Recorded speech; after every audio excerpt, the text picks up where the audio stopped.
এবার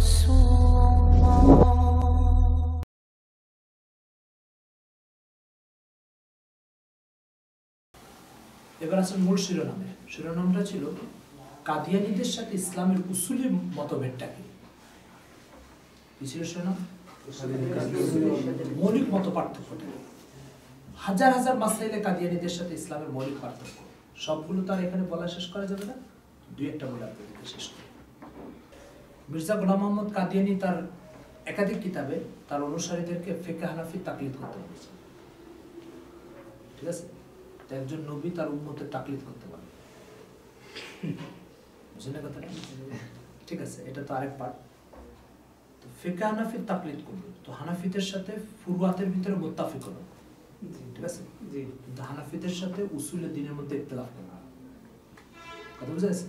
উসুলে দ্বীন মানে হানাফিরা সবাই খাতামুন নবীর মধ্যে হুজুর সাল্লাল্লাহু আলাইহি ওয়াসাল্লামকে বোঝে, আর কাতান তারপরে আর নবুয়ত জারি হবে না, এটা বুঝে। ফুরুয়াতের ভিতরে মিললো, আর উসুলে দ্বীনের মধ্যে মিললো না, ইখতিলাফ। তো ফুরুয়াতের দ্বীনের ভিতরে ইত্তেফাক হয়ে উসুলে দ্বীনের মধ্যে ইখতিলাফ করা, কথা বুঝা গেছে? বলছে বলে এটা এরকম যে গাছের গোড়া কেটে আগায় পানি দেওয়া, কথা বুঝা গেছে? গাছের গোড়া কেটে আগায় পানি দেওয়া। তো গোড়া কেটে আগায় পানি দেওয়া এই জিনিসটা যেমন নিষ্ফল আর বেকার কাজ, তেমনি আকাইদের মধ্যে হানাফিদের সাথে ইখতিলাফ করে ফুরুয়াতের ভিতরে হানাফিদের তাকলিদ করতে বলা, বলে এটা এরকম একটা অনর্থক বেহুদা কাজ। কথা বুঝেছে? যেখানে ইত্তেফাক হওয়ার দরকার সেখানে হচ্ছে ইখতিলাফ, আর যেখানে ইখতিলাফের সুযোগ আছে সেখানে ইখতিলাফের দরজা বন্ধ করে দিয়েছে। কথা কি বুঝা গেছে? এবার একটা বিষয় বোঝার দরকার, সেটা হচ্ছে উসুলে দ্বীনের ভিতরে ইখতিলাফ জায়েজ নাই কেন? উসুলে দ্বীনের ভিতরে কখনো নস্খ ওয়ারিদ হয় না, কথাটা বুঝে নেন। এই যে নস্খ হয় না, মনসুখ, এই মনসুখ হওয়াটা উসুলে দ্বীনের ভিতরে কোনোদিন হয় না। কেন? উসুলে দ্বীন হচ্ছে একটা বাস্তবতার বিশ্বাস। যেমন কথার কথা, একটা মানুষ দুই পায়ে দাঁড়িয়ে আছে, একটা মানুষ দুই পায়ে দাঁড়িয়ে আছে, সে 5.5 ফুট লম্বা, ঠিক আছে, তার দুটো হাত আছে, এটা হচ্ছে এই মানুষটার বাস্তবতা। এটা কি বাস্তবতা? এখন যদি আপনি বলেন যে আকাইদের ভিতরে এবং উসুলের দ্বীনের ভিতরে নস্খ হয় বা ইখতিলাফ হয়, তাহলে ওই লোকের বাস্তবতা তো পাল্টাবে না, পরিবর্তন হবে। কিন্তু আমি যে বিশ্বাস স্থাপন করতেছি এই লোকের ব্যাপারে, সেটা তো ঠিকই নস্খ হয়ে নতুন একটা বিশ্বাস চলে আসলো আমার ভিতরে, কিন্তু ওই লোকের অবস্থা তো ঠিকই আছে। কথা বুঝতে পারলাম? এই জন্য আল্লাহ তাআলার জাত সিফাতের বাস্তবতার ব্যাপারে যে কথা আদম আলাইহিস সালামকে বলেছে, সে কথা মুসাকে বলেছে, সে কথা ঈসাকে বলেছে, সেটাই মুহাম্মদ সাল্লাল্লাহু আলাইহি ওয়াসাল্লামকে বলেছে।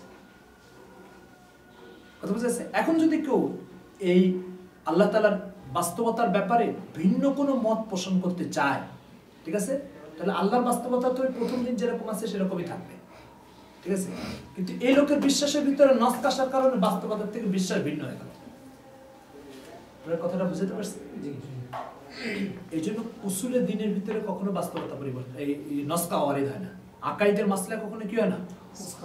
কাদিয়ানীদের মাযহাব এটা, কাদিয়ানীরা বলছে উসুলে দ্বীনের ভিতরেও নাকি নস্খ ওয়ারিদ হয়, এবং উসুলে দ্বীনের ভিতরে নাকি এরকম ইয়ে হয়, আপনার হুকুমের তাবদীলি আসে। কথাটা বুঝতে পারছে আপনাদের? বিষয়টা বোঝার জন্য আরেকটা উদাহরণ বোঝাই। কিয়ামত কিভাবে কায়েম হবে, কি হবে কিয়ামতের দিন, শুরুটা কেমন হবে, শেষটা কেমন হবে, হিসাবটা কেমন হবে, জান্নাতের প্রবেশটা কেমন হবে, জাহান্নামের প্রবেশটা কেমন হবে, এগুলো সব আল্লাহ তাআলা সেটিং করেছে। সেটিং করে বলছে লা তাবদীলা লিসুন্নাতিল্লাহ, আল্লাহর এই সমস্ত সিদ্ধান্ত পরিবর্তন হয় না। এই সিদ্ধান্তের কথা আল্লাহ তাআলা মুসাকে জানিয়েছেন, ঈসাকে জানিয়েছেন, আদমকে জানিয়েছেন, মুহাম্মদ সাল্লাল্লাহু আলাইহি ওয়াসাল্লামকে জানিয়েছেন। এখন যদি এই আকাইদের ভিতরে তাবদীলি আসে, তো আল্লাহ করবেন একটা, আমি বিশ্বাস ধারণ করতেছি আরেকটা, কারণ তাবদীলি আসছে। কথা বুঝলেন? একজনের নাম হচ্ছে আব্দুল করিম। এখন যতক্ষণ একটা লোক এই লোকের নাম আব্দুল করিম বিশ্বাস না করবে, ততক্ষণ পর্যন্ত সে ভুল বিশ্বাসের উপর আছে। যখন সে আব্দুল করিম বিশ্বাস করবে, তখন সে সঠিক বিশ্বাসের উপর আছে। এখন আব্দুল করিম যে লোকের নাম, এটা তার মুখ থেকে যেটা বের হয়েছে, সেটাই তার নামের ব্যাপারে সঠিক সিদ্ধান্ত। কেউ যদি এটার উপরে নস্খ ওয়ারিদ করে, তো নাম আব্দুল করিম থাকবে, তার দিলের ভিতরে নামের ব্যাপারে ভুল সিদ্ধান্ত প্রবেশ করবে। এই জন্য আকাইদের মাসালায় কখনো নস্ক ওয়ারিদ হয় না, নস্ক আসে না কখনো। কারণটা বুঝতে পারছেন আপনারা? মনে করেন মির্জা কাদিয়ানী সাহেব, উনি একসময় এসে বলেছেন যে ঈসা আলাইহিস সালাম সম্পর্কে উম্মতে মুসলিমার সাথে যে বিশ্বাস ছিল 1300 বছর ধরে, সে বিশ্বাসই সে পোষণ করেছে। 1990 সালে এসে সে বিশ্বাস পরিবর্তন করেছে, পরিবর্তন করে ঘোষণা করেছে আমি হচ্ছে সেই ঈসা। আর আসমান থেকে যে ঈসা আসার কথা ছিল সেটা ভুল, মূলত সে মায়ের পেট থেকে জন্মগ্রহণ করে, আসমান থেকে আসবে। তাহলে 1300 বছর যাবত তার আকীদা একরকম ছিল, ঠিক আছে? আর 1300 বছর যাবত উম্মতে মুসলিমার যে আকীদা ছিল সে 1990 পর্যন্ত সে আকীদা পোষণ করে 1990 পরে এটা পরিবর্তন করেছে। ঈসা আলাইহিস সালাম সম্পর্কে যে আকীদা, এটা তো উসুলে দ্বীন না আমালুল জাওয়ারি, হাত পার কাজ, এটা তো বিশ্বাসের কাজ। এই বিশ্বাস এসে তারা নষ্ট হয়ে গেল, পরিবর্তন হয়ে গেল না? এবার যখন এই বিশ্বাসটা নষ্ট হয়ে গেল, তখন এবার আপনি কি বলবেন? আপনি বলবেন আকাইদের ভিতরে নষ্ট করে দেয়, এই তো বলবেন আকাইদের ভিতরে তো কোনো নষ্ট করে দেয়। কথাটা বুঝতে পারছেন আপনাদের? আল্লাহ তাআলা সম্পর্কে যে পরিচয় আল্লাহ তাআলা আদম আলাইহিস সালামের কাছে তুলে ধরছেন, সেই পরিচয়ের ভিতরে কোনোদিন কোনো পরিবর্তন আসবে না। সেই পরিচয়টাই মুহাম্মদ সাল্লাল্লাহু আলাইহি ওয়াসাল্লামকে ধারণ করতে হবে। এই জন্য উসুলে দ্বীনের ভিতরে কোনো সময় নস্ক আসে না, মনসুখ হয় না। এটা কথাটা কি বুঝতে পারলাম? তো কাদিয়ানী ধর্মমতের সাথে ইসলামের মৌলিক পার্থক্যের একটা পার্থক্য হচ্ছে যে উসুলে দ্বীনের উপরে কি নস্ক আসে না আসে না। ইসলামের বক্তব্য হচ্ছে উসুলে দ্বীনের মধ্যে নস্ক হয় না, কাদিয়ানীদের বক্তব্য হচ্ছে উসুলে দ্বীনের ভিতরে কি হয়? নস্ক হয়। যে কারণে খতমে নবুয়ত সম্পর্কে তার একসময় বিশ্বাস ছিল যে খতমে নবুয়ত এটা এমন একটা জিনিস যে রাসূল সাল্লাল্লাহু আলাইহি ওয়াসাল্লামের পরে আর কোনোদিন কোনো নবী আসবে না, এই বিশ্বাসে সে বিশ্বাসী ছিল। সে বলতেছে এটাতে নস্ক ওয়ারিদ হয়েছে, নস্ক ওয়ারিদ হয়ে এবার বলতেছে যে রাসূল সাল্লাল্লাহু আলাইহি ওয়াসাল্লামের পরে আরো নবী আসবে, ঠিক আছে? তো যে আল্লাহ তাআলা মুসা আলাইহিস সালাম, ঈসা আলাইহিস সালাম সব নবীকে জানাই দিয়েছেন মুহাম্মদ সাল্লাল্লাহু আলাইহি ওয়াসাল্লাম হচ্ছে শেষ নবী, ঠিক আছে? সে আল্লাহ তাআলা এই বিশ্বাসের ভিতরে নস্ক ওয়ারিদ করে কাদিয়ানীর বক্তব্য অনুযায়ী এখন বলতেছেন না, আমি মুসা ঈসাকে যেটা জানিয়েছি সেই আকীদাকে আমি নস্ক করে নতুন একটা আকীদা দিলাম, সেটাকে রহিত করে নতুন একটা আকীদা দিলাম। বলে কি আকীদা? বলে মুহাম্মদ সাল্লাল্লাহু আলাইহি ওয়াসাল্লামের পরে নবী হতে পারে। এটা হচ্ছে কাদিয়ানীদের বক্তব্য। ইসলামের বক্তব্য হচ্ছে যে আকাইদের মাসালা নস্ক ওয়ারিদ সম্ভব নয়। কথাটা বুঝাতে পারছেন আপনাদের? হ্যাঁ, আপনারা কি এমনি ভিতর থেকে বুঝতে পেরেছেন যে আকাইদের মাসালা কেন নস্ক ওয়ারিদ হয় না? উসুলি ইখতিলাফ কাদিয়ানিয়তের সাথে ইসলামের যে আকাইদের মাসলায় নস্ক হয় কিনা, তো ওদের কাছে হয় আর ইসলামের কাছে হয় না। কাদিয়ানীদের সাথে ইসলামের উসুলি ইখতিলাফের একটা জায়গা হচ্ছে এটা, মুসা আলাইহিস সালামের অনুসারী যারা তারা তাদের নিজেদেরকে ইহুদি বলে। এবার নতুন একজন নবী আসলো ঈসা আলাইহিস সালাম, এনাকে যারা অনুসরণ করা শুরু করছে তারা কি নিজেদেরকে ইহুদি বলে না ভিন্ন নামে পরিচিত হয়েছে? ভিন্ন নাম। কি নাম সেটা? নাসারা। তাহলে কাদিয়ানীরা যদি সত্যি মির্জা গোলাম মোহাম্মদ কাদিয়ানীকে নবী মনে করে থাকে, ঠিক আছে, তাহলে সে তো মুহাম্মদ সাল্লাল্লাহু আলাইহি ওয়াসাল্লামের পরে নিজেকে নবুয়তের দাবি করছে, তাই না? এখন এর কি ইসলামের পরিচয় পরিচিত হওয়া দরকার না নতুন নামে পরিচিত হওয়া দরকার? পুরাতন তরিকা অনুযায়ী তো নতুন নামে পরিচিত হওয়া দরকার, কিন্তু এরা সেই মির্জা গোলাম মোহাম্মদ কাদিয়ানীকেও নবী মনে করবে, আবার পুরাতন নামে পরিচিত হবে। কথা বুঝা গেছে? তো এই একটা উসুল ইখতিলাফ আছে ওদের সাথে, যে নতুন নবীর অনুসারী হওয়ার কারণে তাদের নতুন ধর্মের নামে পরিচিত হওয়া দরকার ছিল, কিন্তু দুর্ভাগ্যের বিষয় হচ্ছে ওরা পরিচিত হয়েছে পুরাতনটার নামে। বুঝলেন কথাটা?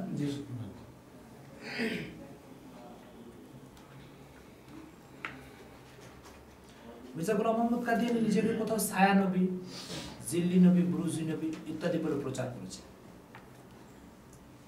ইসলামের সাথে মৌলিক ইখতিলাফ হচ্ছে যে কোন ধরনের কোন নবী মুহাম্মদ সাল্লাল্লাহু আলাইহি ওয়াসাল্লামের পরে আসবে না। ছায়া নবী, জিল্লি নবী বলা এটা কতটা বলিত অপরাধ? মনে করেন একজন লোক বাংলাদেশে দাবি করলো আমি প্রধানমন্ত্রী শেখ হাসিনার আমি ছায়া প্রধানমন্ত্রী। কি দাবি করলো? ছায়া প্রধানমন্ত্রী। আওয়ামী লীগের নেতা কর্মীরা তাকে চুমা দিবে না কিছু বলবে? কিছু বলবে না। আসলে কিছু বলবে না, চুপ করে বসে থাকবে। তো মুহাম্মদ সাল্লাল্লাহু আলাইহি ওয়াসাল্লামকে যে নেতা মনে করে, ঠিক আছে, আরেকজন অযোগ্য অপদার্থ, ঠিক আছে, মিথ্যুক প্রতারক এসে মুহাম্মদ সাল্লাল্লাহু আলাইহি ওয়াসাল্লামের ছায়া শেষ নবী বলে নিজেকে দাবি করলো। এবার মুহাম্মদ সাল্লাল্লাহু আলাইহি ওয়াসাল্লামের উম্মতের কি করা উচিত? কিছু তো বলা উচিত তাকে, সে বলার জন্য আমাদের এই আয়োজন। কথা বুঝে গেছে? এবার আপনারা শীটটা বের করেন। প্রাথমিক উসুল ইখতিলাফ আপনাদেরকে দেখাইছি।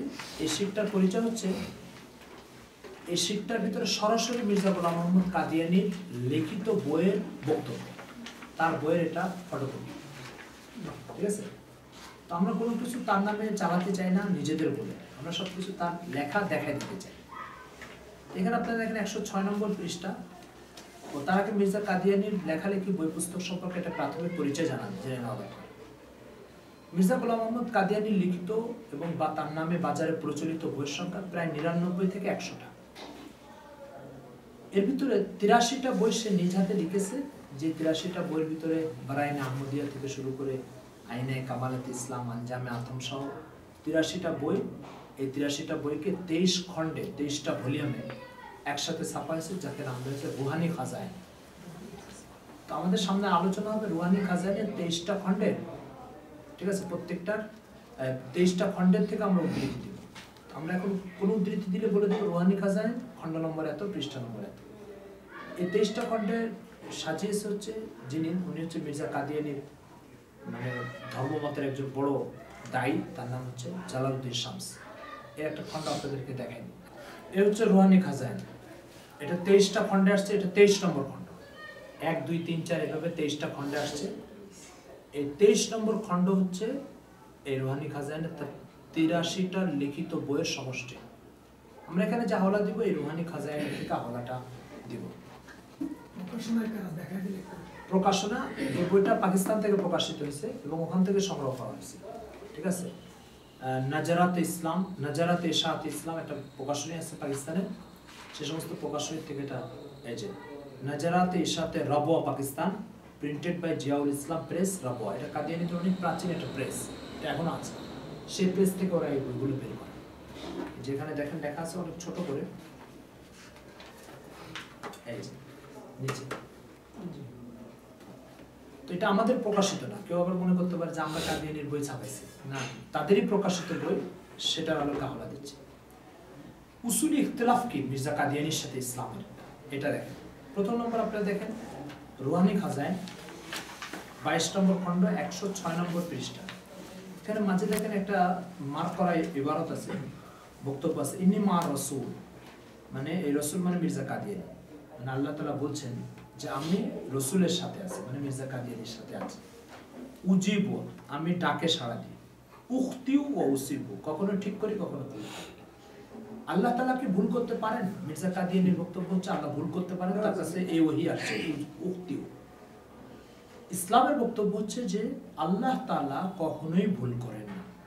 কোরআন মজিদ যে আল্লাহ নাজিল করেছেন, তো সে ব্যাপারে আল্লাহ বলছেন লা ইয়াতিহিল বাতিলু মিন বাইনি ইয়াদাইহি ওয়া লা মিন খালফিহি তানজিলুম মিন আজিজিন হাকীম।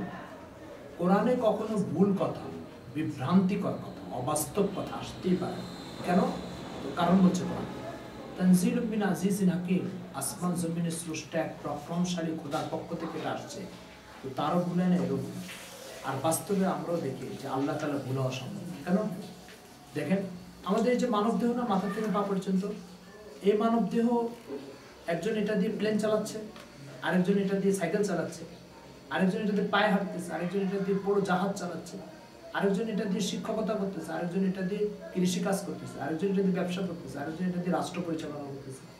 যে যে যে কাজে এই দেহকে ব্যবহার করার ইচ্ছা করতেছে, সে সেই কাজে দেহকে একদম সেটিং পাচ্ছে, সেট করা। কৃষক মনে করতেছে আমার দেহটা একদম কৃষি কাজের জন্য বানানো হয়েছে, প্লেন চালক মনে করতেছে প্লেন চালানোর জন্য বানানো হয়েছে, তাই না? এই যে সেটিং পাচ্ছে, প্রত্যেকটা কাজে সে তার দেহকে সেটিং পাচ্ছে, কত নিপুণ হাতে নিখুঁতভাবে আর কত কৌশল নিয়ে তৈরি করলে, কত মেকানিজমের চিন্তা আর ভাবনা আল্লাহ তাআলার কাছে থাকলে এই দেহকে এইভাবে পরিকল্পিতভাবে সেটিং করা সম্ভব যে সব কাজে ব্যক্তি তাকে সেটিং অ্যাডজাস্ট পাচ্ছে। কথা বুঝা যাচ্ছে? যে স্রষ্টা এরকম একটা দেহ তৈরি করে কোটি কোটি মানুষকে সরবরাহ করতে পারে, সেই স্রষ্টা আবার ভুল হয় কি করে? কথাটা কি বুঝাতে পারলাম? ভুল হওয়া সম্ভব আদেও না, আদেও।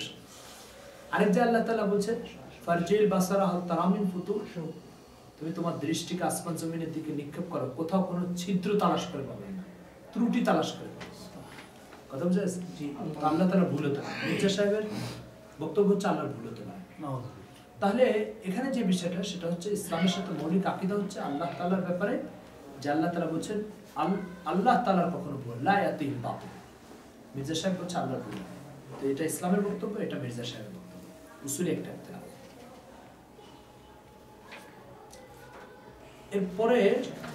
এরপরে পৃষ্ঠা দেখেন 107 নম্বর, মানে এর উল্টা পাতা। এখানে বলছে ইন্নী মা রাসূল, এটা রুহানি খাজান খণ্ড নম্বর 22 107 নম্বর পৃষ্ঠা। ইন্নী মা রাসূল আকুলু ওয়া উফতিরু ওয়া আসুম। এসে আপনারা জি আমি রাসূলের সাথে আছি, আমি দাঁড়াই, আমি ইফতার করি, আমি রোজা রাখি। ইসলামের বক্তব্য হচ্ছে আল্লাহ তাআলা কখনো ইবাদত করেন না। কেন? ইবাদত কাকে করতে? আপনারা বলছেন ইবাদত করা তো ভালো কাজ, সমস্যা নেই। ইবাদত করা বান্দার জন্য যতটা প্রশংসনীয়, আল্লাহর জন্য ততটা গর্হিত। কেন? আল্লাহ যখন ইবাদত করবে তো নিশ্চয়ই তার কোনো বড় মালিক থাকার দরকার, যে মালিককে খুশি করার প্রয়োজন রয়েছে। আল্লাহ কোন মালিককে খুশি করবে? যদি কেউ আল্লাহর চেয়ে বড় কোনো মালিক আছে আর তাকে আল্লাহ খুশি করার দরকার মনে করে, তার ঈমান থাকবে? মির্জা সাহেব এখানে রুহানি খাজান, তার বই হচ্ছে হাকিকাতুল ওয়াহিদ, এই বইয়ের ভিতরে তিনি বলতেছেন উফতির ওয়াসুল, আল্লাহ তাআলা রোজা রাখেন এবং রোজা ভাঙেন। কথাটা বুঝা গেছে? ইসলামের বক্তব্য হচ্ছে আল্লাহর ইবাদত নেই, কারণ আল্লাহ তাআলাই হচ্ছে সব ইবাদতের মুস্তাহিক। মির্জা সাহেবের বক্তব্য হচ্ছে আল্লাহ তাআলা ইবাদত করেন। কথা বুঝা গেছে? এরপরে মানে আমাদের এই শীটের সিরিয়াল অনুযায়ী 3 নম্বর পাতাটা বের করেন। উপরে দেখেন প্রত্যেক পাতায় গোল করে 3 নম্বর দেওয়া আছে। দেখছেন আপনারা?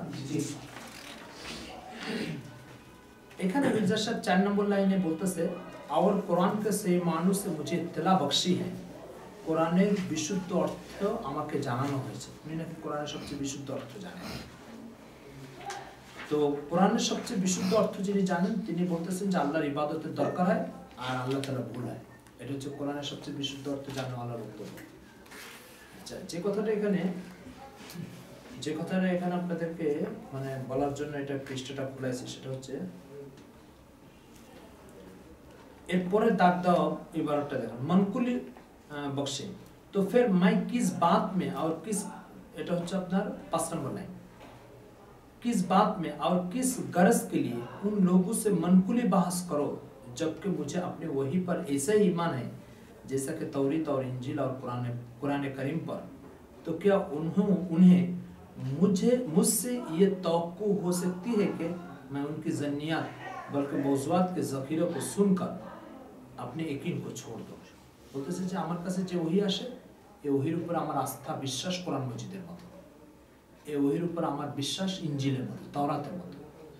এরা যে সমস্ত হাদিস নিয়ে আমার সাথে আলোচনা করতে আসে, এই হাদিসগুলো তো আমার ওহীর তুলনায় অনেক দুর্বল।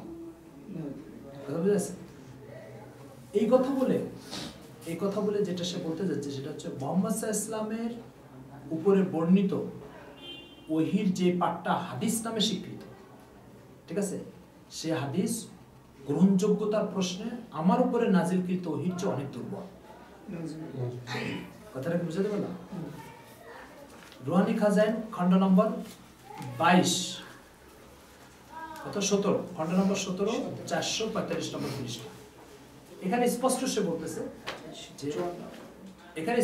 বলতেছে যে এই সমস্ত লোকের সাথে এই হাদিস এবং মানকুলি মানে আল্লাহ রাসূল থেকে যেটা নকলে আসছে সেটা নিয়ে আমি বাহস করবো, অথচ আমার উপরে তো মুস্তাকিল ওহী আসে। রাসূল সাল্লাল্লাহু আলাইহি ওয়াসাল্লাম বলছেন যে রাসূল সাল্লাল্লাহু আলাইহি ওয়াসাল্লাম আসার পরে দুনিয়াতে ওহীর দরজা বন্ধ। যখন ওহীর দরজা বন্ধ তো হুজুরের কোরআন ও সুন্নাহ থেকে মজবুত শক্তিশালী কোনো জিনিস দুনিয়াতে আসার সুযোগ নেই। ইসলামের বক্তব্য হচ্ছে এটা। মির্জা সাহেবের বক্তব্য হচ্ছে যে না, আমার উপরে যে ওহী আসে সেটা তো কোরআন ও ইনজিল তাওরাতের মতো, আর তোমরা যে হাদিস নিয়ে বাস করতে আসছো এটা তো তার চেয়ে দুর্বল। ঠিক আছে? আর যখন তার চেয়ে দুর্বল, তো দুর্বলটা নিয়ে এসে তুমি শক্তিশালী কি মোকাবেলা করবে? এটা একটা উসুল ইখতিলাফ, এটা একটা মৌলিক মত পার্থক্য ইসলাম ও কাদিয়ানি ধর্মের মধ্যে। সুতরাং একজন কাদিয়ানির কাছে মুহাম্মদ সাল্লাল্লাহু আলাইহি ওয়াসাল্লাম থেকে বর্ণিত ওহী আর মির্জা কাদিয়ানির থেকে বর্ণিত ওহী, দুটোর ভিতরে এই বক্তব্য অনুসারে মির্জা কাদিয়ানিরটা শক্তিশালী, মুহাম্মদ সাল্লাল্লাহু আলাইহি ওয়াসাল্লামটা দুর্বল। মৌলিক মত পার্থক্য বোঝা গেছে? আর এটা এমন একটা দরজা খোলা হলো যেই দরজা দিয়ে ইসলামের মধ্যে সবকিছু প্রবেশ করানো সম্ভব। বুঝলেন না? কিছু একটা বলে বাস আমার কাছে এই ওহী আসছে, কিছু একটা বলে এটা ইসলামের অংশ, কেন আমার কাছে ওহী হিসেবে আসছে আর এটার উপরে আস্থা আমার ইঞ্জিনের মতো। বলেন এবার ইসলাম ইসলাম থাকবে? বুঝেন না এই বিষয়টা? আপনি একটা প্যাকেট নিলেন, প্যাকেটটা এবার একজনকে দিয়ে বললেন যাও এই প্যাকেটের মধ্যে যা যা আছে ঠিক আছে এটা নিয়ে আমার ওই বন্ধুকে দিয়ে আসো।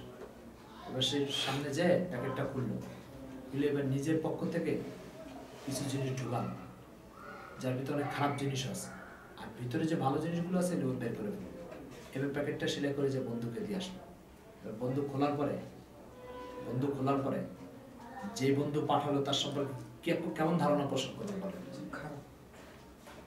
তো আমার স্রষ্টা আমার জন্য যে দিন পাঠিয়েছে সেই দিনের ভিতরে একজন নতুন করে এক ওহী আসে দাবি করে নতুন কিছু ঢুকালো, আর আল্লাহ যা পাঠিয়েছে সেটা এক এক করে বের করে দিল।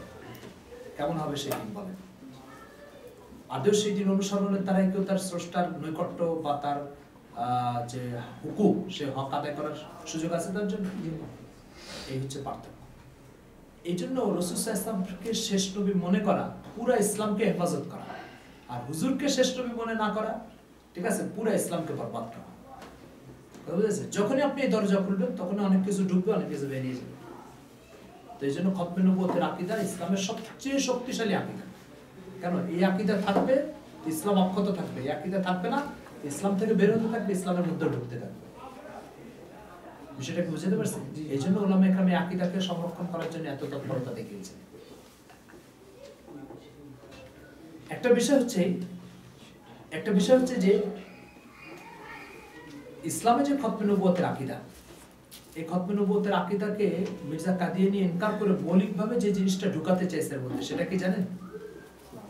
মৌলিকভাবে ঢুকাতে চেয়েছে মির্জা কাদিয়ানী যে জিনিসটা, সেটা হচ্ছে যে ব্রিটিশের গোলামিকে ইসলামের অংশ বানিয়ে দিয়েছে। কি করেছে বলেন তো? বলছে যে ইসলামের দুটো অংশ, আল্লাহর আনুগত্য আর ব্রিটিশ সরকারের আনুগত্য। ঠিক আছে? এই কথাটাকে ইসলামের অংশ বানানোর জন্য তাকে ওহী দাবি করা দরকার ছিল, যে আমার কাছে ওহী আসে ওহী, এবং সে বলেছে ওহী যেহেতু আসে তো ওহীর আলোকে আমি জানতে পেরেছি যে এটা ইসলামের অংশ। তো ব্রিটিশের আনুগত্য ইসলামের অংশ। কথা বুঝে গেছে? আল্লাহর বান্দাকে আল্লাহ থেকে ছুটানোর কত চক্রান্ত।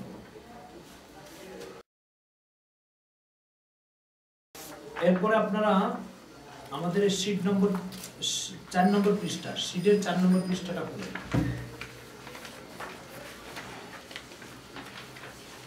এটা হচ্ছে তাসকিরা। তাসকিরার একটা পরিচয় বলি। মির্জা গোলাম মোহাম্মদ কাদিয়ানী রুহানি খাজাইন ছাড়া আরো কিছু কিতাব আছে। তার বয়ানাতগুলো সম্পূর্ণ হয়েছে মানফুজাত নামে একটা কিতাবে 10 খণ্ডে, সেটা ঠিক আছে। আর তার উপরে নাজিলকৃত ওহীগুলোকে মানে তথাকথিত ওহীগুলোকে জমা করা হয়েছে তাসকিরা নামক একটা কিতাবে। এই নামটা করণের ভিতরে একটা জালিয়াতি করা হয়েছে। সেটা হলো কোরআন মজিদে আল্লাহ তাআলা কোরআন মজিদকে বলেছে ইন্নাহা তাসকিরা। তো ওই কোরআন থেকে ওই নামটা নিয়ে এসে তার উপরে নাজিলকৃত প্রতারণামূলক এই সমস্ত ওহীকে তাসকিরা বলা হয়েছে, যা কোরআনের সমকক্ষ বলে দেখানোর চেষ্টা করা হয়েছে। এই তাসকিরার 519 নম্বর পৃষ্ঠা মির্জা কাদিয়ানী বলতেছে নিচের ইবারতটা দেখেন। 1906 সালের মার্চ মাসে তার কাছে এই ওহী নাজিল হয়েছে। তার তো এবার পেয়েছে নিচে জি জি এটা হচ্ছে কোন সালে কোন ওহী নাজিল হয়েছে, কোন মাসে নাজিল হয়েছে সেই তারিখ অনুযায়ী দেওয়া। 1906 সালের মার্চ মাসে खुदा ताला ने मेरे पर जाहिर किया है कि हर एक शख्स जिसको मेरी दावत पहुंची है, প্রত্যেক कोई व्यक्ति যার কাছে আমার দাওয়াত পৌঁছে और उसने मुझे कबूल नहीं किया, वो मुसलमान नहीं है। কথা বুঝাইছে? যে আমাকে কবুল করে না সে কি না মুসলমান है और खुदा के नजदीक काबिल मुआखाजा है, আল্লাহর কাছে গ্রেফতার হবে। ইসলামের সাথে কাদিয়ানী ধর্মের মৌলিক আকীদা হচ্ছে লা ইলাহা ইল্লাল্লাহু মুহাম্মাদুর রাসূলুল্লাহ। ঠিক আছে? আল্লাহ ছাড়া আর কোনো মাবুদ নেই, মুহাম্মদ সাল্লাল্লাহু আলাইহি ওয়াসাল্লাম আল্লাহর রাসূল। কেউ যদি এই মৌলিক আকীদাতে বিশ্বাসী হয় সে কাফির নয়, সে মুসলমান, সে আল্লাহর কাছে কাবিল মুআখাযা নয়। কথা বুঝা গেছে? মির্জা গোলাম মোহাম্মদ কাদিয়ানী সেখানে বলতেছে যে কালিমা তৈয়বাতে যদি কেউ বিশ্বাস করেও তারপরে আবার আমাকে বিশ্বাস করতে হবে। আমাকে যদি বিশ্বাস করে তবেই সে মুসলমান, আমাকে বিশ্বাস না করলে সে কি নয় মুসলমান। কি অর্থ দাঁড়ালো এটা? এটার অর্থ দাঁড়ালো যে কালিমা তৈয়বার অর্থ শেষ। কি অর্থ দাঁড়ালো? কালিমা তৈয়বার অর্থ রইল কোথায়? কথা বুঝা গেছে? এই কথাটা যখন মির্জা কাদিয়ানী লিখতেছে, ঠিক আছে, তখন সমস্যা হচ্ছে না। আশ্চর্য দুঃখের বিষয় হচ্ছে যে কাদিয়ানীদেরকে যখন উলামায়ে কেরাম খতমে নবুয়তের বিশ্বাসকে অস্বীকার করার কারণে কাফির বলে, তখন ওরা ওদের লিফলেটে প্রচার করে যে আমরা মুসলমান। বলে কেন? বলছে আল্লাহ তাআলা কোরআন মাজিদে বলছে ওয়ালা তাকুলু লিমান আলকা ইলাইকুমুস সালাম লাস্তা মুমিনা, যে তোমাদেরকে কেউ যদি সালাম দেয় তো তাকে মুমিন নয়, এই কথা বলো না। ঠিক আছে? তো এবার কাদিয়ানীরা প্রচার করে যে আমরা তো একে অপরকে সালাম দিই, সুতরাং আমরা মুমিন। আমরা কি মুমিন? তো যদি শুধু সালাম দেওয়ার কারণে একজন নিজেকে মুমিন বলে দাবি করতে পারে আর তার জামাতকে মুমিনের জামাত বলে স্বীকৃতি দিতে পারে, কথা বুঝা গেছে? তাহলে আরেকজন সালাম দিয়ে আর ইসলামের বাকি সব করে সেখানে মুমিন হতে পারবে না, সেখানে মির্জা সাহেবের ভাষায় কাফির হয়ে যাবে। তাহলে কি ওই আয়াত শুধু আপনাদের জন্য নাজিল হয়েছে আর মুসলমানদের জন্য নাজিল হয়নি? কথাটা কি বুঝা গেছে? আরেকটা হাদিস পেশ করে, মান ইস্তাকবালা কিবলাতানা ওয়া সাল্লা সালাতানা ওয়া আকালা যাবিহাতানা ফাহুয়া মুমিন, যে আমাদের জবাই খায়, আমাদের কিবলার দিকে ফিরে নামাজ পড়ে, আমাদের মতই নামাজ পড়ে, সে মুমিন। কথা বুঝা গেছে? তো মির্জা কাদিয়ানীরা বলতে চাইছে যেহেতু আমরা নামাজ পড়ি কিবলার দিকে ফিরে, আমরা মুসলমানদের জবাইকৃত খাই, ঠিক আছে, এবং মুসলমানদের মতে নামাজ পড়ি, তাহলে আমরাও মুমিন। কথা বুঝা গেছে?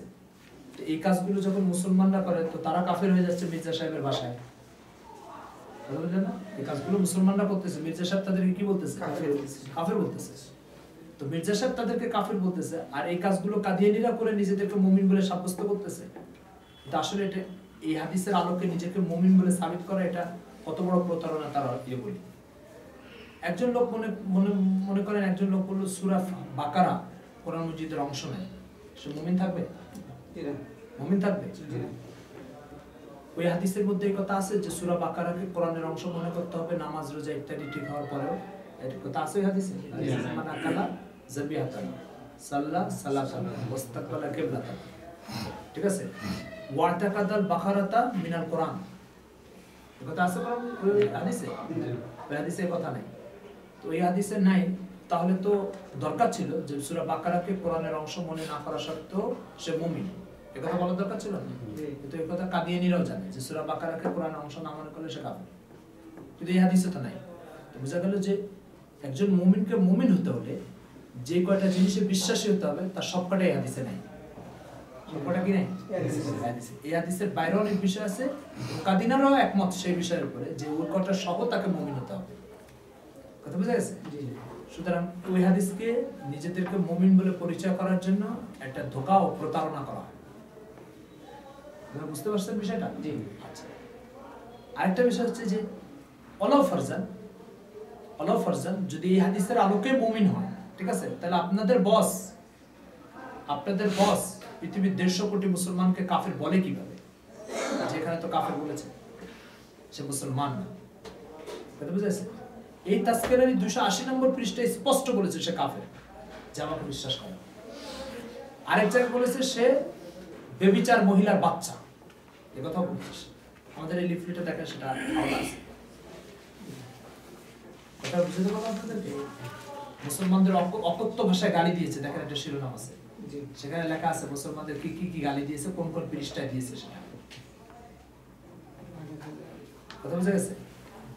তো একবার এক কাদিয়ানির সাথে আমাদের সাক্ষাৎ হলো, তো সে কাদিয়ানি বলতেছে যে আপনারা তো শুধু ফতোয়া দেন, ফতোয়াবাজি করেন, এই কাফের ও কাফের। আমি বললাম যে কত লোককে কাফের বলেছি আমরা, কতজন লোককে কাফের বলেছি? আপনার সব কাদিয়ানিদেরকে কাফের বলেছেন। আমি বললাম মনে করেন পৃথিবীতে 5 লাখ বা 10 লাখ কাদিয়ানি আছে, কথা 5 লাখ বা 10 লাখকে কাদিয়ানি বলেছে, আর আপনাদের বস্তু 150 কোটি মুসলমানকে কাফের বলেছে, ঠিক আছে? তো যদি 150 কোটি মুসলমানকে কাফের বলা অপরাধ না হয়, তাহলে 5 লাখ 10 লাখকে কাফের বলা অপরাধ নয়। কথা বুঝেছে? আর যদি 5 লাখ 10 লাখকে কাফের বলা অপরাধ হয়, তাহলে 150 কোটি মুসলমানকে কাফের বলা এটা কত বড় অপরাধ হবে? কথা বুঝে গেছে? আমাদের এই লিফলেটের জবাব লিখছে কাদিয়ানীরা, সেই জবাবের ভিতরে এই সংক্রান্ত কোনো কথা লেখা নেই যে তাদের বস কাফের বলছে 150 কোটি মুসলমানকে, এ নিয়ে তাদের কোনো আলোচনা আছে? এটা নিয়ে কোনো আলোচনা। এই হচ্ছে অবস্থা।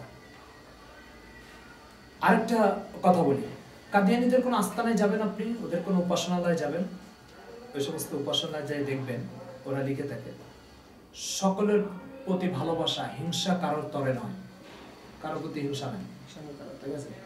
পৃথিবীর 150 কোটি মুসলমানকে কাফের বলার পরেও যদি সেই হিংসা সাবিত না হয়, তাই হিংসার সাবিত হবে কখন? একজনকে একটা গালি দিল, একটা অশ্লীল ভাষায় কথা বলবে, ঠিক আছে, আরেকটা হচ্ছে ইসলাম থেকে বের করে দেবে, ঠিক আছে। ইসলাম থেকে তাকে বের করে কাফের হিসাবে ঘোষণা দেওয়ার পরে হিংসার আর কোন অংশ বাকি রইল? কথা বুঝতে পারলাম?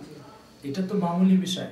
তার ছেলে মির্জা বশিরউদ্দিন মাহমুদ, মির্জা কাদিয়ানির ছেলে, সে কালিমাতুল ফসলের এক জায়গায় লিখছে যে মির্জা সাহেবকে স্বীকার করলো না সেও কাফের, যে মানলো না সেও কাফের, যে মির্জা সাহেবের কথা তার কানে পৌঁছে নাই সেও কাফের। কথাটা কি বুঝাতে পারলাম? কথাটা আপনার উসুলুল শাসিতে পড়ছে যে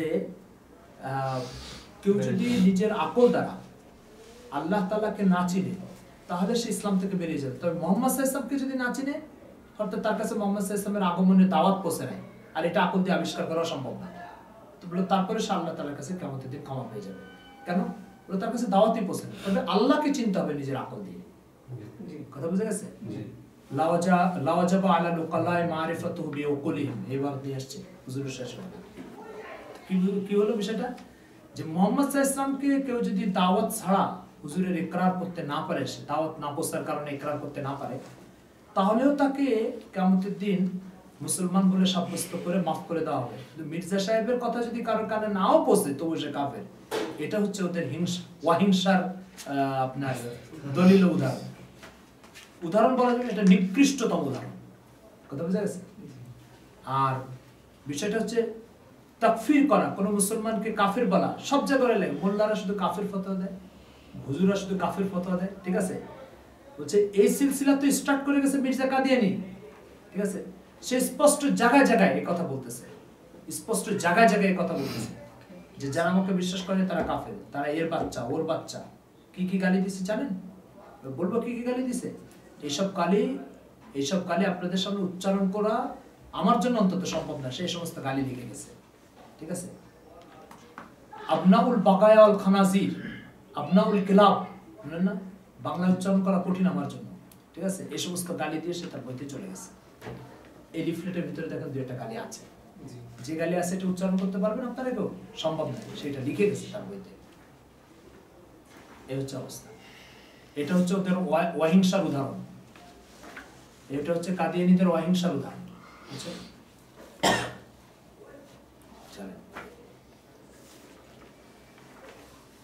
মির্জা কাদিয়ানীর পাণ্ডিত্যের অবস্থা দেখে আপনাদেরকে 23 নম্বর খণ্ড 382 নম্বর পৃষ্ঠা, আমাদের এই শীটের 5 নম্বর পৃষ্ঠা বের করা। রুহানি খাজাইন খণ্ড নম্বর 23 পৃষ্ঠা নম্বর 382। এখানে সে বলতেছে কানা ফিল হিন্দি নবিয়ান আসওয়াদ আল্লাহু ইসমু কাহিন। পাইছেন আপনারা? এই ইবারতের ভিতরে সে 3টা নাহুরে এরা ভুল করছে। কয়টা নাহুরে এরা? 3টা নাহুরে। আবার সে বলছে আমি হচ্ছে সমকালীন সময়ের সবচেয়ে বড় পাণ্ডিত্যের অধিকারী। তার পাণ্ডিত্যের অবস্থা দেখেন এখানে। কানা ফিল হিন্দি নবিয়া, নবী এটা কানার ইসমে নাকিস মুআখার না? হ্যাঁ, কি হওয়ার দরকার ছিল? নবিয়ুন হওয়ার দরকার ছিল। আচ্ছা, তো কোনটা ইসমে নাকিসের কারণে রফা হবে আর খবরে নাকিসের কারণে নসব হবে? এই খবরটা যার না সে নবুয়তের দাবি করে বসছে। আচ্ছা, আসওয়াদ আল-লাউনি, ঠিক আছে, আসওয়াদ আল-লাউনি সে মনে করছে যে নবিয়ানে যখন নসব হয়েছে তো এটা তার সিফাত, ঠিক আছে। এটাকে ফিকর ভাষায় বলে বিনাউল ফাসিদ আলাল ফাসিদ। আচ্ছা, এরপরে দিছে, আচ্ছা ঠিক আছে বুঝলাম, নবিয়ানটা সে মনে করছে ফিল হিন্দ মানে কানার ইসিম আর নবিয়ান মানে খবর, এটা নাই, ঠিক আছে। কিন্তু ইসমুহু মুবতাদা আর কাহিনান খবর, এই খবরেরও খবর নাই তার, বুঝলেন না? এখানে কাহিনুনকে কাহিনান শব্দ দিয়ে সে তাবির করছে, ঠিক আছে। এটা যেটা আমাদের মাদ্রাসাগুলিতে নাহবে মিরের বাচ্চারা পারে, সেটা নবুয়ত দাবির পরে উনি পারলেন না, বুঝলেন কথা? এটা একটা বিষয়। আচ্ছা, এরপরে দেখেন নিচের যে মখতুতা ইবারতটা, আচ্ছা এখানে এই যে এই পৃষ্ঠার 5 নম্বর लाइन দেখেন। एक मर्तबा हज़रत सल्लल्लाहु अलैहि वसल्लम से दूसरे मुल्कों के अंबिया के निस्बत सवाल किया गया, হুজুরের কাছে অন্য দেশের নবীদের ব্যাপারে জিজ্ঞাসা করা হয়েছে, তো আপনি यही फरमाया कि हर एक मुल्क में खुदा ताला के नबी गुजरे हैं। প্রত্যেক দেশে আল্লাহ তাআলার পক্ষ থেকে নবী আসছে, প্রত্যেক দেশে আল্লাহ তাআলার পক্ষ থেকে। পুরা যকিরা হাদিসে কোথাও হাদিস নেই, পুরা যকিরা হাদিসে কোথাও এই হাদিস নেই। এর অর্থ হচ্ছে মির্জা সাহেবের একটা বিষয় হচ্ছে যে যখনই ওনার কোনো কথা জেহেনে বা খেয়ালে আসতো সেটাকে আল্লাহ রসুল বলেছেন কোরআনে পাওয়া যায়, ঠিক আছে। এই দুটো নোংরা রাস্তায়, ঠিক আছে, অর্থাৎ কোরআনের দিকে গলত নিসবত, হুজুরের দিকে গলত নিসবত, এই আজীব ধরনের এক খেয়ানতের মাধ্যমে তাকে প্রত্যেকটা কথা প্রতিষ্ঠিত করতে হবে। কথা বোঝা গেছে? জকির হাদিসে কোথাও নেই কোনো কাদিয়ানির যদি হিম্মত হয় সেটা জকির হাদিস থেকে তালাশ করে বের করে দিক এই সওয়াল রাসূলকে কে করেছে, কোথায় লেখা আছে এটা। আচ্ছা, এরপরে নিচের দাগটা ইবারতটা দেখেন, आपसे पूछा गया कि क्या ज़बान फारसी में भी कभी खुदा ने कलाम किया है, तो फरमाया हाँ, खुदा का कलाम ज़बान फारसी में भी उतरा है। হুজুরকে এই কথা জিজ্ঞাসা করেছে কোথায় আছে জকির হাদিসে, পুরা জকির হাদিসের কোথাও এই কথা নেই। কথাটা বুঝাতে পারলাম? ইয়ার এক জানিয়ে। তো বিষয়টা হলো কি, বিষয়টা হচ্ছে যে এখান থেকে একটা উসুলি ইখতিলাফ, সেটা হচ্ছে কোরআন রাসূল সাল্লাল্লাহু আলাইহি ওয়াসাল্লামের যত হাদিস হুজুরের নামে যদি চালাতে হয় তাহলে এটা মাতবু এবং সংকলিত কোনো কিতাবের হাওলা দিয়ে চালাতে হবে। বুখারীতে আছে, মুসলিম আছে, তিরমিজিতে আছে, আবু দাউদে আছে। মির্জা সাহেবের মাযহাব হচ্ছে যে এই ধরনের মাতবু বা মুদ্রিত অথবা কোনো মিউজিয়াম বা জাদুঘরে তার পাণ্ডুলিপি আছে, এরকম কোনো কিতাবে যদি সে হাদিস নাও থাকে তবুও এই ধরনের আল্লাহ রসুলের নামে সেটা চালিয়ে দেওয়ার ইজাজত আছে। পৃথিবীতে সাহিত্য ও লিটারেচারের জগতে এটাকে এত বড় একটা প্রতারণা এবং জালিয়াতি মনে করা হয় যে এর চেয়ে কোনো নিকৃষ্ট উদাহরণ সাহিত্যের জগতে আর বের করা সম্ভব হয় না। এরপরে নিচে ফার্সি তো হিনাজিল, আল্লাহ তাআলা কোরআন মাজিদে একাধিক জায়গায় বলেছেন ওমা আরসালনা মিন নাবিয়্যিন ইল্লা বিলিসানি কওমি, কোন নবীকে আমি যদি পাঠাই তাহলে কিভাবে পাঠাই, তার নিজের কওমের ভাষা দিয়ে পাঠাই, ঠিক আছে। তো ফার্সি তো হিনাজিল হয়েছে কোন নবীর উপর, সেই নবীর নাম কি, সেই নবী ফার্সি ভাষায় ছিল কিনা, ঠিক আছে। এই সমস্ত কোনো কিছুর ঠিকানা বাদ দিয়ে আন্দাজে বাস ফার্সি ভাষা ওই নাজিল হয়েছে। আবার সেই কথাকে আল্লাহ রসুলের নিসবতে চালিয়ে দেওয়া নোংরা এবং জালিয়াতির কাজটা মির্জা সাহেব স্পষ্ট এখানে লিখে দিলেন। মির্জা সাহেব বলছে ওনার কাছে নাকি ইংরেজিতে ওহী নাজিল, ঠিক আছে, অথচ কোরআন বলতেছে ওমা আরসালনা মিন নাবিয়্যিন ইল্লা বিলিসানি কওমি। অবশ্য তিনি তো ইংরেজ কওমের থেকে ছিলেন, সেই হিসাবে ওনার কাছে ইংরেজিতে ওই আসা অসম্ভব কিছু না, কারণ কোরআন মাজিদের আয়াত তো বলছে বিলিসানি কওমি, আর উনি তো নিজেদেরকে ইংরেজদের মধ্যে মানে একটা ডাইরেক্ট ইংরেজ, একটা হচ্ছে পরোক্ষভাবে ইংরেজ, ঠিক আছে, ভারতীয় ইংরেজ আর কি। এরপরে দেখেন, এরপরে পৃষ্ঠা দেখেন আমাদের শীটের হচ্ছে শীটের কয় নম্বর পৃষ্ঠাটা, শীটের হচ্ছে 6 নম্বর পৃষ্ঠা, বুঝছেন আপনারা, মানে এর পরের পাতাটা। এটা রুহানি খাজাইনের 23 নম্বর খণ্ড 277 নম্বর পৃষ্ঠা, বুঝছেন? এখানে দেখেন মির্জা সাহেব কি বলছে, কিভাবে এই উম্মতকে বিভ্রান্ত করা হচ্ছে। 299 পৃষ্ঠা। হ্যাঁ, পৃথিবীতে যত বড় বড় কাদিয়ানি দায়ী ইসলাম গ্রহণ করছে, যেমন কিছুদিন আগে জার্মানির এক বড় দায়ী ইসলাম কবুল করছে, তার নাম হচ্ছে শেখ রাহিম। একে পাকিস্তান থেকে জার্মানি ভাষা শিখায় জার্মানে কাদিয়ানিয়াতের প্রচারের জন্য পাঠানো হয়েছে। 2003 সালে সে ইসলাম কবুল করেছে। এই ইসলাম কবুল করে প্রথম সাক্ষাৎকারে যে কথাটা বলছে সেটা হচ্ছে যে সাধারণ শিক্ষিত মানুষ যারা কাদিয়ানি তারা মির্জা কাদিয়ানি লেখালেখি পড়ে না, যদি পড়তো তাহলে আমার মতো সবাই তওবা করতো। আমি যেদিনই পড়ছি সেদিন আমার হুঁশ ফিরছে, পড়ার আগে ওদের লিখিত আজেবাজে কিতাবপাতি পড়তাম, এই জন্য এই মতাদর্শ সম্পর্কে ধারণা সঠিক ছিল। মির্জার বই পড়ে আমার ভিতরে বমি আসছে। এই জন্য পৃথিবীতে কোনো ইউনিভার্সিটিতে কোনো সহায়ক গ্রন্থ হিসেবে মির্জার লেখা এতগুলো বইয়ের ভিতরে কোনোটা স্বীকৃতি পায় না। কারণ মানুষকে গালিগালা শেখার জন্য এসব বই লিখে রাখে।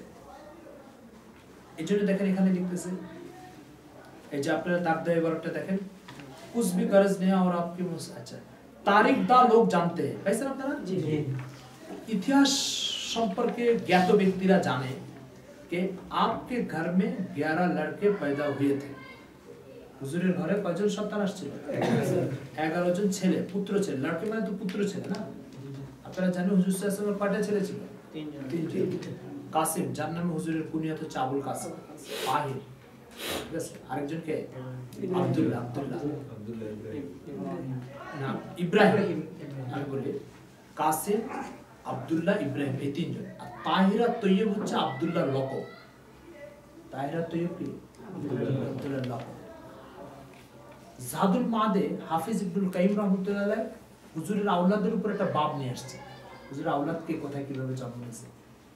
ওই বাবের ভিতরে উনি এই কথা লিখছে, হুজুরের ছেলে তুই আব্দুল্লাহ, ইব্রাহিম আর কাসিম, ঠিক আছে? আব্দুল্লাহ লকব হচ্ছে তৈয়ব আর তাহির। ছেলে কয়জন? All of Farzan. যদি আমরা মেনেও নিই যে তৈয়ব আর তাহির লকব না, তারাও দুইজন সন্তান, তাহলে কয়জন হলো? পাঁচজন। ইনি কয়জন লিখতেছেন? আবার বলতে তারিখটা জানতে, মানে ইতিহাসের সম্পর্কে অভিজ্ঞরা জানে এটা। তো একটা জালিয়াতি ও মিথ্যা প্রতারণার কথা ফৌরান মুআররিখিন এবং ঐতিহাসিকদের নামে চালিয়ে দেওয়া হয়েছে।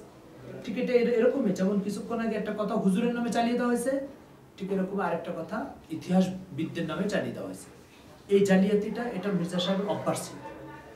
আবার উনি বলছেন যে আমাকে সবচেয়ে বেশি পাণ্ডিত্য দেওয়া হয়েছে। আবার উনি দাবি করছেন আমি সবসময় আল্লাহর সাথে কথা বলি।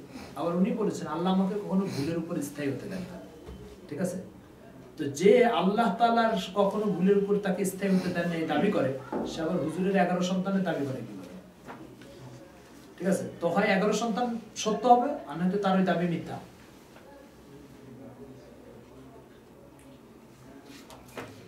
এরপরে পৃষ্ঠা দেখেন,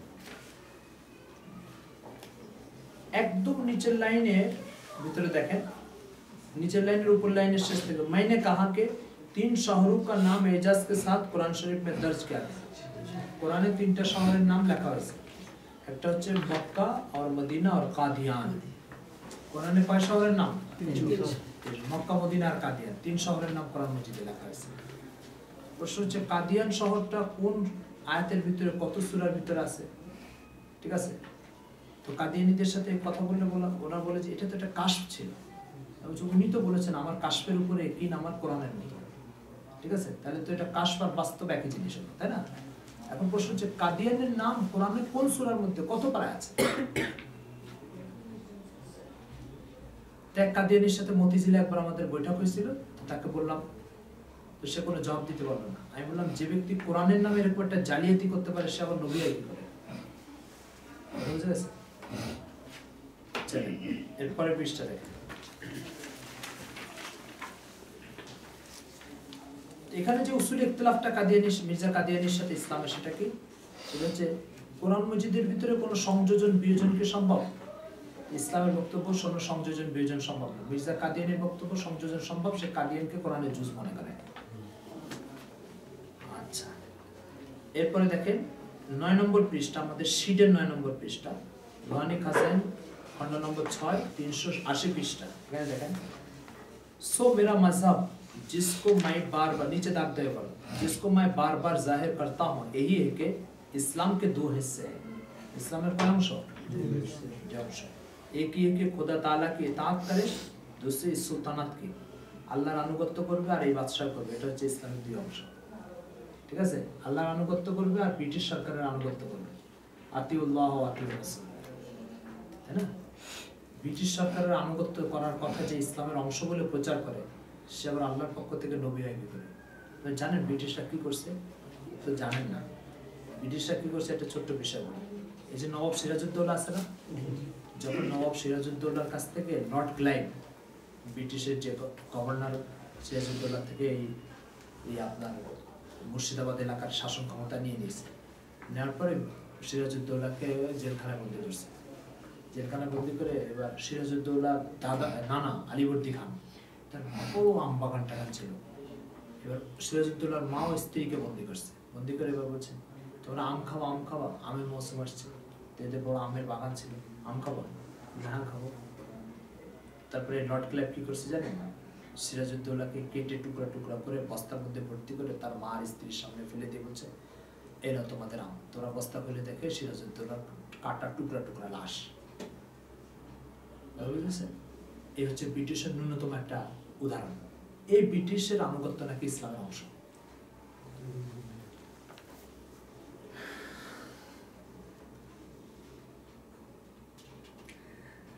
সেই সমস্ত গালি টালি দিছে না, এই যে আবনাউল কিলাবি ওয়াল খানাজির, যে সমস্ত গালি, সমস্ত গালি সে দিছে ওলামায়ে কেরামকে। আর ব্রিটিশ সম্পর্কে কি বলছে জানেন? ব্রিটিশ সম্পর্কে বলছে যে ব্রিটিশের বিরুদ্ধে আমার মুখ থেকে কোনো কথা প্রকাশ করা সম্ভব নয়। কথা বলছে। আরেক জায়গায় বলছে মাই বর্তানিয়া কা খোদ কাশতা পোদা হন, আমি ব্রিটিশ সরকারের রোপিত চারা, ব্রিটিশ সরকার এই চারা রোপণ করেছে আর আমি সেই চারা। কথা বলেছে তার বক্তব্য এটা। উসুল ইখতিলাফ মির্জা সাহেবের সাথে আরেকটা বিষয়, সেটা হলো ইসলামের কোন সাহাবা ইকরামে তৌহিন করা এটা জায়েজ নেই। আদালতে সাহাবা এটা ইসলামের জুজ, ঠিক আছে। মির্জা কাদিয়ানী যখনই কোনো আকাইদের মধ্যে ইখতিলাফ করতে যেত, আর যে ব্যক্তি আকাইদের মধ্যে ইখতিলাফ করতে যাবে তাকে সাহাবা ইকরামের বিরুদ্ধে একটা অবস্থা নিতেই হবে, নতুবা সে ইসলামের মধ্যে কোনো আকিদার মধ্যে ইখতিলাফ করতে পারবে না, প্রবেশ করাতে পারবে। তো যখন সে আজে বাজে আকিদা প্রকাশ করা শুরু করা মাত্রই তখন সাহাবা ইকরামের থেকে যে সমস্ত হাদিস বর্ণিত হয়েছে এগুলো তার সামনে পেশ করা হতো, সাথে সাথে সে বলে দিত ফলা গবিতে ফলা জাহিল তো উनको रिवायत के बारे में इल्म नहीं था। যেমন এখানে দেখেন তাইবা রুহানি খাজাইন পৃষ্ঠা নম্বর 21, সে বলছে আবু হুরায়রা ফাহমে কোরআন में नाकिस है। দেখছেন আপনারা? জি জি। কি বলছে? আবু হুরায়রা কোরআনের বোঝার ক্ষেত্রে কি নাকিস। কোন মুসলমানের কথা হতে পারে? আবু হুরায়রা যদি ফাহমে কোরআনে নাকিস হয়, এই উম্মতের ভিতরে ফাহমে কোরআনে কামিল কে তাহলে? কথা বুঝেছে? আপনাদের বুখারীর ওই হাদিসটার সাথে একটু স্মরণ করেন, যেখানে আবু হুরায়রা জিল্লাত হুজুরকে বলছে ইয়া রাসূলুল্লাহ আমার কথা মনে থাকে না, বলছে একটা চাদর নিয়ে আসো। হুজুর যে চাদর না আনার পরে সেই চাদরে একটা ফু দিয়েছিলেন, সেই চাদরটা আবু হুরায়রা তার বুকের সাথে জড়ায় ধরছিল, জড়ায় দেওয়ার পরে এবার আবু হুরায়রা বলছে এরপর থেকে আর কোনো কিছু বলি নেই। পড়ে নেই হাদিস বুখারীতে? তো যার কুওয়াতে হাফেজা, যার সমঝ ফাহাম আল্লাহ রাসূলের দোয়ার বরকত ও নতিজা ফলাফল, ঠিক আছে। তো এটা আল্লাহ রাসূলের একটা মুজিজা, এটা মুজিজা। সেই আল্লাহ রাসূলের এই মুজিজাকে একজন কটাক্ষ করে বলবে আবু হুরায়রা ফাহমে কোরআন में नाकिस है। এটা কতটা মানে একজন কত কঠিন নিকৃষ্টতম ইসলামের দুশমন হলে এই কথা বলা সম্ভব। এটা তো একটা জায়গা আমি নমুনা হিসেবে এখানে উল্লেখ করেছি, কিন্তু সাহাবা ইকরামের এক একজনকে ধরে যেভাবে কটাক্ষ করেছে সেটা যদি আপনারা দেখেন বিস্মিত হয়ে যাবেন। যে ইবনে মাসউদ সম্পর্কে এরকম বাজে মন্তব্য করছে, সে কি জন্য জানেন? কি অপরাধে সাহাবীদের জানেন? সাহাবীদের অপরাধ হচ্ছে ইসলামের আকাইদকে মানে বিকৃতির হাত থেকে বাঁচানোর জন্য এনাদের থেকে কিছু আকওয়াল বর্ণিত আছে, সেই আকওয়ালগুলো প্রকাশ করাই হচ্ছে এনাদের অপরাধ। অর্থাৎ আবু হুরায়রা রাদিয়াল্লাহু তাআলা থেকে স্পষ্ট বর্ণিত আছে ইন্না ঈসা লাম ইয়ামুত ওয়া ইন্নাহু রাজিউন ইলাইকুম, ঈসা মারা যায়নি, সে আবার ফিরে আসবে। মির্জা কাদিয়ানীর আকীদা হচ্ছে ঈসা আলাইহিস সালাম যে বনি ইসরাইলের ছিল সে মারা গেছে, নতুন যে ঈসা সে মায়ের পেট থেকে আসবে, আমি সেই ঈসা। কথা বুঝেছে? এখন সে তার এই কথার বিপক্ষে যত নুসুস আছে সবগুলোকে তাবিল করতে পারছে। যেমন কাইফা আনতুম ইজ নাযালা ফিকুম ঈসা ইবনে মারইয়াম, তো সে বলছে নাযালা মানে মায়ের পেট থেকে নাযিল, ঠিক আছে। এগুলো সবগুলোকে তাবিল করতে পারছে, কিন্তু আবু হুরায়রার এই নসটাকে তাবিল করতে পারতেছে না। সেটা কি? ইন্না ঈসা লাম ইয়ামুত, ঈসা মরে নাই, জিন্দা আছে, ঠিক আছে। আর তারা কি হচ্ছে ঈসা তো মারা গেছে। আচ্ছা ওয়া ইন্নাহু রাজিউন ইলাইকুম, সে তোমাদের কাছে আবার, এই নসটাকে তাবিল করতে পারে। এই নসটাকে কেন? এই নসের আলফাজ এত সুস্পষ্ট, ঠিক আছে, যেটাকে তাবিল করতে না পারার কারণে এবার বলে দিছে যে আবু হুরায়রা ফাহমে কোরআন में नाकिस थे। কেন? কোরআন বলতেছে ঈসা মারা গেছে, ওয়া ইন্নী মুতাওফিকা, ওয়া ইন্নী কি একটা কি ইন্নী মুতাওফিকা ইলাইকা ওয়া রাফিউকা, ইন্নী মুতাওফিকা ওয়া রাফিউকা। তো এখানে কোরআন বলতেছে যে ঈসা মারা গেছে, আবু হুরায়রা বলল ওয়া ইন্নাহু লাম ইয়ামুত, ঠিক আছে। তা আবু হুরায়রা কোরআন বুঝে না, কথা বুঝা গেছে? তাহলে ইসলামের সাথে এখানে মৌলিক ইখতিলাফ কি কাদিয়ানীদের, যে সাহাবা ইকরামের তাওহীন ও তানকিদ এটা জায়েজ কি জায়েজ না? তো ইসলামের কাছে জায়েজ না, কাদিয়ানীদের কাছে জায়েজ। আল্লাহ